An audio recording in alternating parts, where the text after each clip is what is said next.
No vídeo de hoje, família, a gente fala do gráfico semanal do Bitcoin e da SP500, trazendo um tipo de análise diferente do que você está acostumado, certamente. E para que isso? Para que você amplie a sua visão de mercado. Se você ficou interessado nesse assunto, é só me encontrar logo após a vinheta.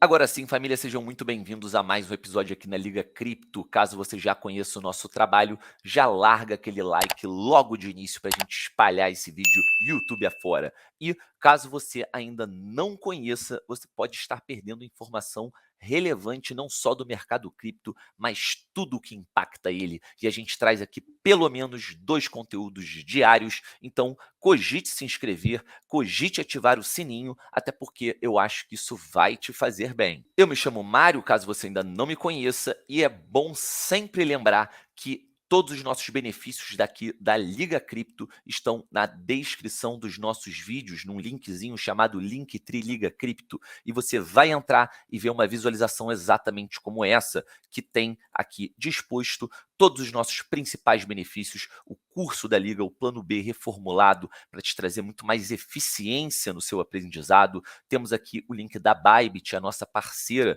que depositando $50 cadastrando a sua conta pelo link da Liga, você ganha até $15 para trade. E, é claro, o nosso clube de membros. Vou aproveitar para dar um salve a todos os nossos novos membros e antigos também que vêm apoiando o nosso trabalho. Só que a gente fez um esquema ali muito bacana de reformulação, trazendo mais gente para o grupo VIP, trazendo mais conteúdo para o grupo VIP, que você pode acessar a partir do segundo plano, que é o plano Inspetor. Se você ficou com alguma dúvida, é só clicar no link que você vai ter todas as informações. Então, família, no vídeo de hoje, conforme prometido, a gente vai fazer uma análise diferente aqui dentro das linhas gráficas, que não é analisando somente o índice ou o ativo relacionado ao dólar, mas a gente vai relacionar esses índices, nesses ativos, ao money supply. Então, primeiro, a gente tem que dar uma olhadinha aqui como se encontra o gráfico semanal da SP500. A gente pode ver claramente essa orientação up and right, ou seja, sobe, vai para a direita, sobe, vai para a direita.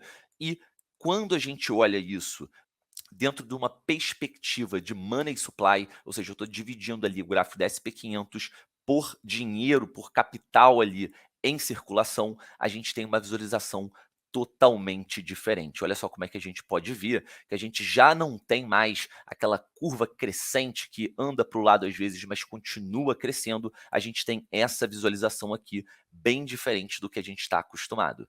Depois desse primeiro impacto visual, vamos ao Bitcoin. O Bitcoin que a gente conhece é essa curva aqui parabólica, grandes momentos de valorização, a gente forma fundos para depois ter mais uma nova bull run. E será que isso muda muito quando a gente faz também essa comparação com o money supply? Então vamos direto a esse gráfico.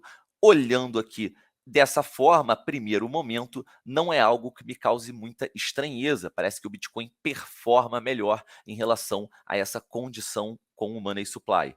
Então, agora voltando para os primeiros indícios, né, primeiros ensinamentos que eu consegui extrair aqui, olhando essa comparação, é que quando a gente passa agora para SP500 divididos pelo money supply, a gente tem aqui uma visualização diferente gráfica, mas que a gente tem pontos de confluências muito importantes. Primeiro ponto é que, olhando a SP500 dessa forma, a gente observa que a gente teve aqui dois desvios de padrão, digamos assim. A dot-com crash, que foi o momento que a gente saiu dessa formação de tendência que a gente desenhou aqui, e temos também a crise financeira lá em 2008, 2009. Agora, olha que insight interessante que a gente tem observando a SP500 dividido pelo Money Supply. A gente pode ver que o ponto de suporte que a gente encontrou ao fim da bolha ali da dot-com crash foi exatamente o mesmo ponto que a gente encontrou aqui na nossa crise de saúde mundial. Dá para a gente dizer que nesses dois momentos de mercado, apesar de preços diferentes, a gente tinha um valuation ali muito próximo, muito idêntico. E isso também se repete quando a gente observa que em 2021, novembro de 2021, que é quando a gente recupera o mesmo ponto ali de valor de mercado em comparação ao período aqui do início de 2020. Agora, olha que bacana, quando a gente pega esses 2 períodos, então aqui ó, novembro de 2021 e fevereiro de 2020, que a gente tem o mesmo nível de valuation aqui na SP500, quando a gente olha esses movimentos no gráfico do Bitcoin divididos pelo Money Supply, a gente pode perceber que apesar do movimento aqui ser de desvalorização, quando a gente bate esse ponto em novembro de 2022, que comparativamente lá na SP500 é uma recuperação de valor que eles tinham em 2020, quando a gente vai para esse mesmo período aqui no gráfico do Bitcoin, pode reparar que o Bitcoin não seguiu exatamente esse padrão. Na realidade, ele seguiu o padrão, mas o que eu quero dizer aqui é que ele teve mais força no momento em que, tranquilamente, a gente poderia ter também uma mesma valuation, de acordo com a correlação que a SP500 tem com o gráfico do Bitcoin, apesar de serem ativos completamente diferentes, mercados diferentes. A maioria das pessoas ainda enxerga o Bitcoin como um ativo de risco, como um ativo tech, então faz sentido esse tipo de comparação, mas ainda assim o que a gente observou aqui é uma grata surpresa em que o Bitcoin tem hoje, né, um valuation acima do que ele tinha nesse mesmo período aqui da SP500, deixa eu voltar, e que agora eles atingiram o mesmo patamar. E família, agora antes de eu botar o ponto mais interessante desse estudo, eu quero explicar o porquê disso, não sei se ficou claro, mas basicamente o que acontece muitas vezes em ralis de mercado é que ativos, né, e eu não estou falando só do Bitcoin, eles valorizam, ativos de risco valorizam, porque é uma forma de, quando você tem muito capital em abundância no mercado, você como investidor quer se proteger da inflação, quer fazer esse dinheiro render. Então, muitas vezes, esse montante em excesso de capital no mercado, ele faz com que ativos valorizem sem que tenha uma justificativa lógica, sem que tenha alguma entrega recente ou alguma promessa de entrega que vá fazer sentido essa grande valorização do criptoativo. Na maioria das vezes, eles só aumentam de valor porque tem muito capital em disposição a ser investido. Sem sair do mercado cripto, por exemplo, não preciso nem falar do Bitcoin, mas o que é, por exemplo, a altcoin season? É um momento em que você tem muito dinheiro dentro do mercado cripto, capital em abundância entrando, e por isso eles também começam a escoar diante de alguns momentos, né, e acontecimentos do mercado, dessa bull run, para outras economias menores, que automaticamente começam a valorizar. Mas será que tem algum fundamento para a valorização daquela economia ou projeto? Então, esse é o ponto que eu quero bater aqui. E chegando aqui na nossa parte final de análise, olha só que interessante.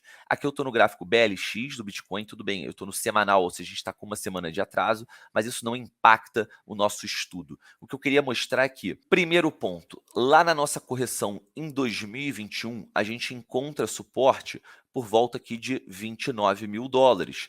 Mas quando a gente vê essa análise pelo Money Supply, a gente encontrou suporte sim aqui nessa faixa, só que essa faixa ela tem confluência com esse outro topo prévio, um topo do nosso antigo ciclo, do ciclo anterior. Então, olha como quando a gente traz, né, mais pontos de análise juntos do Bitcoin, não só preço, talvez a gente tenha, às vezes, visões mais completas, gatilhos de insights, digamos assim. Então, a gente pode ver que a gente tem esse ponto de confluência aqui, que foi o nosso topo lá em 2017. Mais uma vez, quando a gente corrige lá no meio da nossa bull run, a gente encontra suporte aonde? Exatamente aqui nesse local. E agora, no tempo presente, família, eu acho que é um ponto de decisão muito importante. A gente tem sim uma possibilidade de consolidação maior aqui, mas eu estou atento à ultrapassagem desse target aqui, dessa linha vermelha, exatamente pela confluência histórica que a gente tem, óbvio, se referindo a esse gráfico de Bitcoin dividido pelo Money Supply. E sabendo que o Bitcoin ele anda mais forte que a SP500, a gente pode comparar, né, como eu disse, esse momento aqui com esse momento aqui e levar para o gráfico da SP500 com o Money Supply. Caso a gente consiga fazer a passagem por esse ponto, eu acho que será algo extremamente bullish. A gente sabe que o Bitcoin está bullish sim no curto prazo, mas a gente não pode cravar que a gente está numa bull run, que a gente já saiu do bear market. A minha opinião e a opinião aqui da liga de maneira geral é que sim, a gente já fez um fundo, mas como eu disse já em vídeos passados, tem um vídeo que eu fiz exclusivamente comentando sobre isso, o que acontece com o preço do Bitcoin logo após a formação de um fundo. Então a gente tem aí períodos de 3 a 6 meses de lateralização e consolidação, que tem sim valorização, mas que temos também desvalorização. Então aqui a ideia não é tocar em preço, mas sim entender historicamente aqui com confluência e auxílio do gráfico o quão importante é esse ponto aqui, que uma vez foi a resistência da nossa bull run, né, no fim da nossa bull run lá em 2017, foi também um ponto de suporte aqui de um momento de crise ali em 2021 do FUD da China, e agora a gente volta para esse período, agora num cenário, acredito eu, diferente, não tão turbulento em relação ao mercado cripto. Caso a gente consiga fazer essa ultrapassagem, de preferência retestando essa linha como suporte, eu acho que a gente dá um passo muito grande para reaquecer os motores da bull run definitivamente. Outro ponto interessante é que se a gente olhar aqui a formação do nosso fundo, olhando apenas o preço do Bitcoin, a gente vê que não teve ali um toque tão expressivo em faixas, talvez aqui essas velas já no início, né, da formação do nosso bear market, mas mais uma vez, olhando aqui para o Money Supply, eu encontro muito mais confluência, não só aqui, como também aqui. E mais uma vez, a formação do nosso fundo fica muito mais próximo desse suporte, ou seja, eu acho que a gente tem ali um entendimento melhor macro, olhando esse gráfico com o auxílio do Money Supply, do que às vezes olhando só o gráfico em relação a preço, olha de distância que a gente tem. Então, os pontos macro, digamos assim, de suporte e resistência, eles apresentam muito mais confluência e fazem mais sentido quando a gente bota aí o ingrediente Money Supply em cima do gráfico do Bitcoin. Então, família, para fechar esse ponto agora, lembrando, eu estou no BLX, que a gente tenta ultrapassar próximo aqui de 28 mil dólares, 28.500, que traz confluência também com esse ponto de suporte que a gente teve lá em 2021.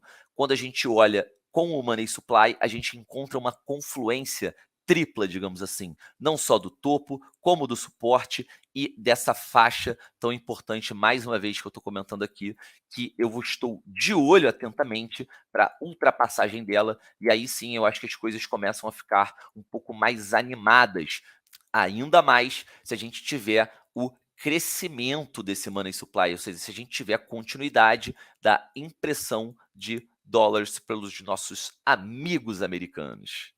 Bom, família, então por hoje é só. Me digam aqui nos comentários se vocês curtiram esse estudo alternativo. Eu particularmente gostei bastante. Vi lá no canal do Cohen e resolvi trazer aqui para vocês, porque informação nunca é demais. Então, deixa aquele like se curtiu. Grande beijo, grande abraço. Bom resto aí de final de semana e que a gente tenha uma excelente segunda-feira. Valeu, família. Fui!